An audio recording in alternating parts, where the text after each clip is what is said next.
Loads of stuff being destroyed last week, or in this case, allegedly. Years of loyalty to Xbox, countless Game Pass renewals, and this is how they repay us? You know, I was rather distracted by these Xbox fans being really angry that Forza Horizon 5 is going to the PS5, to the point where I didn't even notice that this is not a real Xbox Series X being destroyed, it's just an AI-generated art. Microsoft has no exclusives left, no identity, nothing! Okay, I've never heard of the Xbox fans claiming that exclusivity defines a console's identity, but I have heard PlayStation fans saying that. PlayStation 1! Yeah, this gave it away even more, because Xbox fans have already accepted defeat in a long time. Here are a couple more tweets featuring a real Xbox Series X that was destroyed, but the problem is, this has been copied and spammed too. I really don't get the fanboy mentality where they go, oh no, people are playing our exclusive games, how dare they? Forza Horizon 5 is a great game. I don't blame people for wanting to play it. It's not a Sony or Microsoft win, it's a gamer win. One game being in more platforms is a great thing, and you can't convince me otherwise.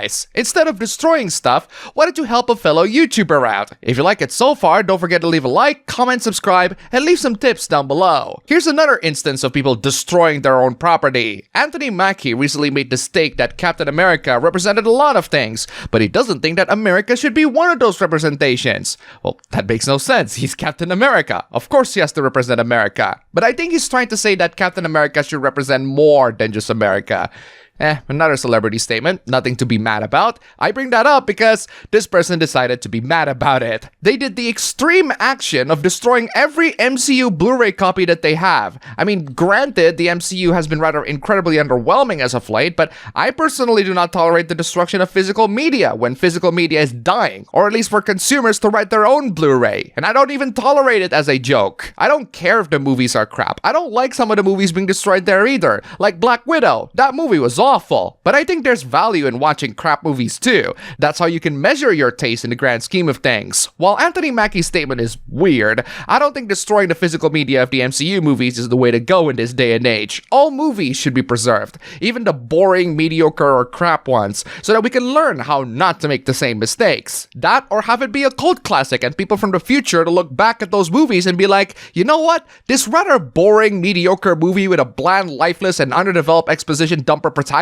is really good, actually. To be fair, modern Star Wars will make any prior Star Wars look good in comparison, so I can't blame people for thinking Rogue One is good, even though I still don't think it is. The Blu-ray destruction is insulting as someone who preserves physical copy. This one is just funny. Last week was a rather insane week full of nothing but destruction, and you cannot beat the classic gamer rage that happened to this guy. This guy was absolutely wrecked in Guilty Gear, and he decided to destroy this poor Asus monitor and ruin his Blue Snowball Ice setup. I can't believe people still use that mic and have them still working to this day.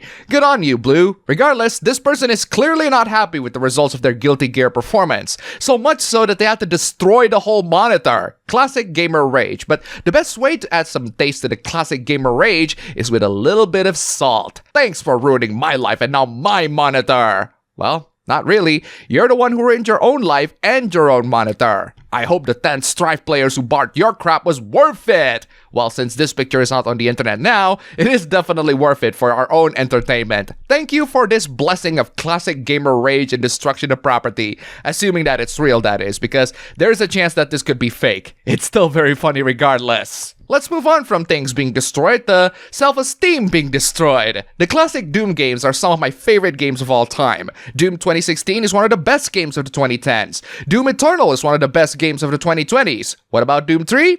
I like Doom 3 too. It's still excellent to this day, and still leagues better than a lot of shooters today. I can't believe I saw two hooplas about how people suck at the 2016 game. The first one was Polygon back in 2016, and that one was hilarious. The second one is right now, 9 years later, by a console peasant, which is also equally hilarious. Seriously, he's actually trying to duck and take cover. This is a game where you run, gun, jump, and shoot, not a pop-up cover shooter. The thing is, playing Doom 2016 like a modern military shooter is one thing, but trying to win a console war is another. He claimed that Doom 2016, which is a 9-year-old game at this point, jeez, that makes me feel old, is running at 60 FPS on PS5 Pro. The thing is, a base PS4 can run it on 60 FPS. That's right, it runs at 60 FPS on the base PS4, but it does use dynamic resolution, which sometimes lowers the resolution to maintain the 60 FPS range. In the middle of combat, you're not gonna notice it. Still, that's an amazing accomplishment for a console release in late 2013. It just shows how well optimized the game is, so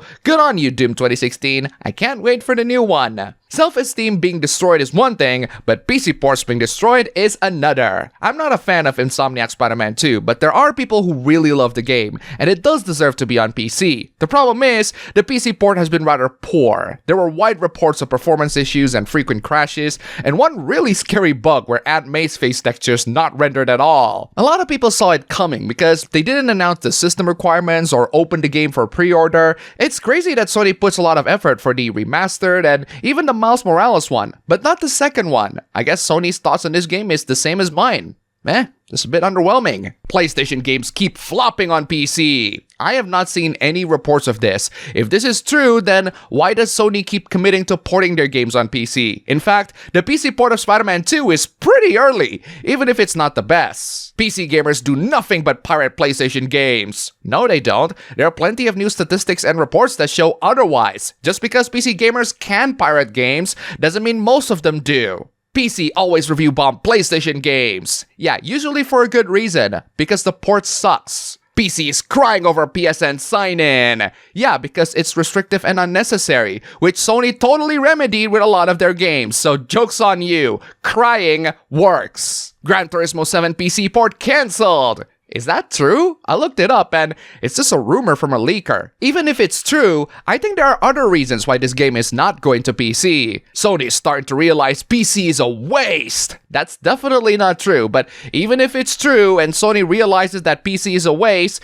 there are way more companies that don't think the same way. And those companies are making better games than what Sony is offering as of late. Hopefully this next PC port has no screw-ups like the Spider-Man 2 one. Another blow goes to the PlayStation fanboys when the open world action-adventure game Rise of the Ronin is about to come out to PC with all the amazing PC features like 8K support, DirectX 12, ultra-wide, 120fps, ray tracing, DLSS, FSR, XeSS, all the good stuff. Another PS5 exclusive put on PC. That's exciting news! Yes, it is exciting news that more games are accessible to people in a platform that most people play on. I don't understand why you are upset about this. Who in the heck has the money or even equipment to even play something like this in 8K to begin with?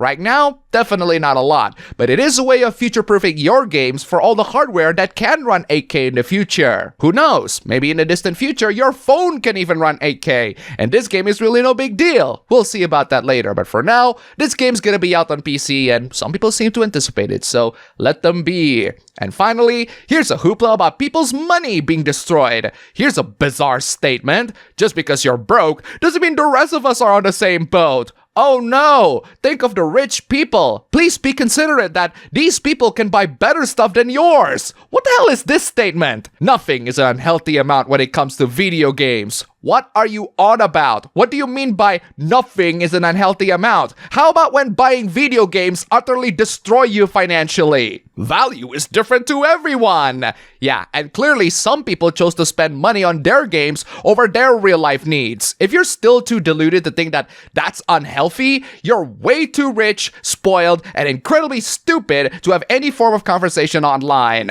What is the context for this dumb take? It's someone paying Game Pass for the Ninja Gaiden 2 remake as opposed to someone paying $50 for the PlayStation version. Some games are definitely worth more money being rented than be bought in full, but even so, you cannot say that there's no unhealthy amount when it comes to games. There is, and it's when your gaming needs take over your real life needs. And that's all for the video today. Thank you all so much for watching. If you made it to the end, here's a cat. And also huge thanks to all these wonderful sponsors. You are all fantastic. If you want to see your name among these legends, then check out the links below, just $1. And you have supported this channel a lot. Seriously, thank you so much for watching. Don't forget to check out my ABB Show stream channel. Link below, go subscribe, and I'll see you all next time.